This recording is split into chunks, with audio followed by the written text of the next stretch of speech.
1000 سجدوں سے دیتا ہے۔ آدمی کو نجات کس طرح دیتا ہے؟ سنیے، اکبر بادشاہ جس نے دین اکبری ایجاد کیا، اپنے آپ کو سجدہ کرواتا تھا، شیخ احمد سرہندی فاروقی حضرت مجدد الفسانی رحمت اللہ علیہ، آپ اس کے مقابلے میں آئے۔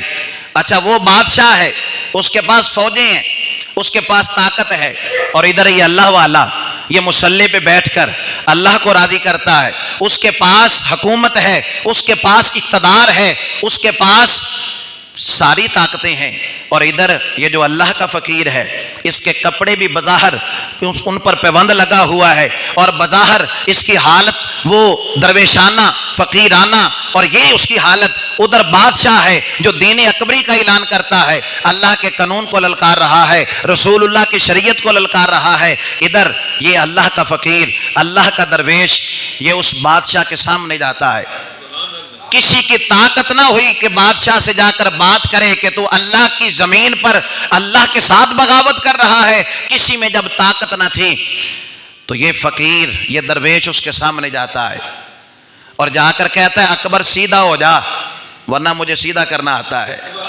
وہ بول لو تو صحیح نا یار، اکبر سیدھا ہو جا، بندے دا پتر بن جا، وگرنہ مجھے سیدھا کرنا آتا ہے۔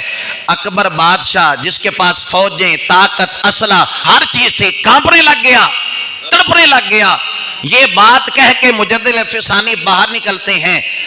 اکبر بادشاہ کے حواری پوچھتے ہیں تو نہ بندوق سے ڈرتا ہے، نہ تو اسلحے سے ڈرتا ہے، نہ تو فوجوں سے ڈرتا ہے، تو کسی چیز سے نہیں ڈرتا۔ آج ایک مولوی سے ڈر گیا، آج ایک درویش سے ڈر گیا، آج ایک فقیر سے ڈر گیا۔ اس نے کہا میں نہیں ڈرا، جب وہ میرے دربار میں آیا اس کا رو بھی ایسا تھا، اس کا تنہائی ایسا تھا، اس کا دبدبا ہی ایسا تھا۔ جب اس نے مجھے آ کر کہا نا کہ سیدھا ہو جا ورنہ مجھے سیدھا کرنا آتا ہے، لگتا اکیلا تھا، محسوس ہوتا تھا کروڑوں کی فوج ساتھ لے کر آیا ہے۔